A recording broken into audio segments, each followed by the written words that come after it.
Assalamualaikum warahmatullahi wabarakatuh. Perkenalkan, saya Rizky.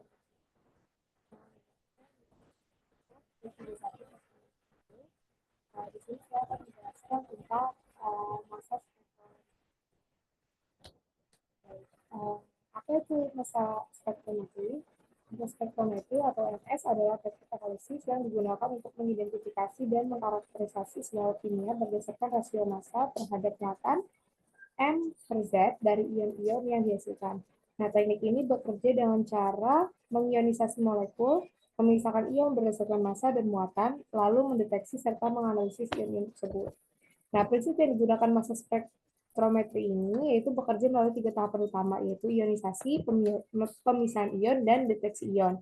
Pada tahap ionisasi, molekul sampel diubah menjadi ion bermuatan melalui berbagai teknik ionisasi yang tersedia. Setelah itu, ion-ion tersebut akan dipisahkan dalam analizer berdasarkan M atau Z menggunakan medan listrik atau magnet. Nah, ion yang telah dipisahkan kemudian dideteksi oleh detektor yang mengukur jumlah ion berdasarkan intensitasnya. Data yang diperoleh akan ditampilkan dalam bentuk spektrum massa yang memberikan informasi mengenai komposisi dan struktur molekul senyawa yang dianalisis.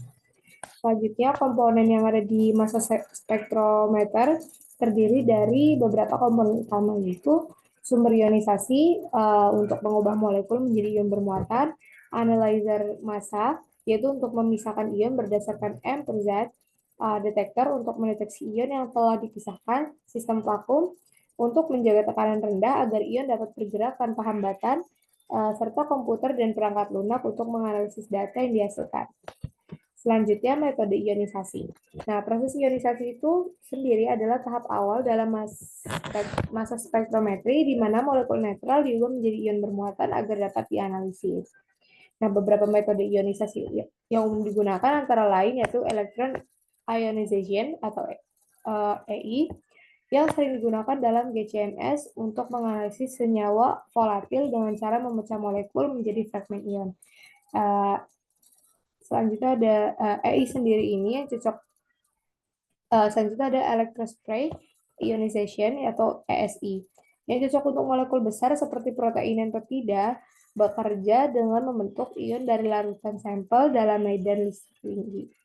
Matrix associated laser desorption atau ionization atau MALDI adalah metode ionisasi yang digunakan untuk biomolekul besar seperti protein dan polimer, di mana sampel dikristalisasi bersama matriks yang menyerap energi laser untuk menghasilkan ion. Chemical ionization yaitu teknik ionisasi yang lebih lembut dibandingkan EI, menghasilkan ion molekul utuh dengan memanfaatkan reaksi kimia dengan gas reagen. Selanjutnya, jenis analyzer setelah ion terbentuk, mereka harus dipisahkan berdasarkan M atau Z menggunakan analyzer massa. Beberapa jenis analyzer yang umum digunakan antara lain adalah quadrupole, yaitu dengan menggunakan medan listrik untuk memfilter ion berdasarkan M atau Z. Sering digunakan dalam LC-MS karena kecepatan dan keakuratannya. Time of flight atau TOF itu bekerja dengan mengukur waktu tempuh ion dalam medan listrik di mana ion lebih ringan bergerak lebih cepat dibandingkan ion yang lebih berat. Nah, ion trap menangkap ion dalam medan listrik dan melepaskannya secara selektif berdasarkan rasio M atau Z mereka. Memungkinkan analisis lebih mendalam, Fourier Transform Ion Cyclotron Resonance atau FTI ICRMS adalah teknik beresolusi tinggi yang menggunakan medan magnet kuat untuk mendeteksi ion dengan presisi tinggi. Ini banyak digunakan dalam analisis molekul kompleks. Aplikasi dalam mass spektrometri memiliki berbagai aplikasi dalam banyak bidang ilmu dan industri. Dalam farmasi contohnya, teknik ini digunakan untuk analisis obat, metabolit, senyawa, bioviabilitas dalam tubuh. Kemudian di bidang kedokteran, massa spektrometri membantu dalam deteksi biomarker untuk diagnosis penyakit. Dalam forensik, alat ini digunakan untuk mengidentifikasi narkoba, racun, serta bahan peledak. Selanjutnya di bidang lingkungan, massa spektrometri berperan dalam pemantauan polutan dan zat berbahaya dalam air dan udara. Selanjutnya dalam bioteknologi, teknik ini banyak digunakan untuk analisis protein, peptida, dan genom terutama dalam penelitian metabolimik dan proteomik. Selanjutnya, deteksi dan interpretasi.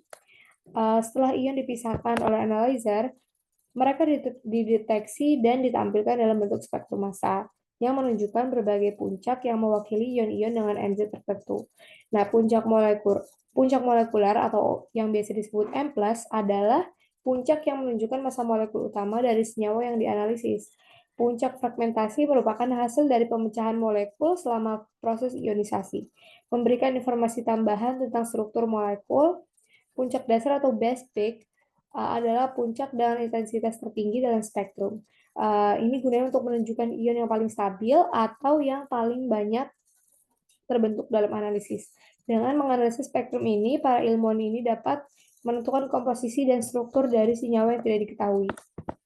Selanjutnya, keunggulan dan keterbatasan massa spektrometri ini memiliki beberapa keunggulan utama, seperti sensitivitas yang sangat tinggi. Dia gunanya untuk memungkinkan deteksi senyawa dalam jumlah yang sangat kecil. Teknik ini juga memiliki spesifitas yang sangat tinggi, yaitu mampu mengidentifikasi senyawa dalam campuran kompleks. Nah, selain itu, massa spektrometri memberikan informasi detail mengenai struktur molekul dan fragmentasi.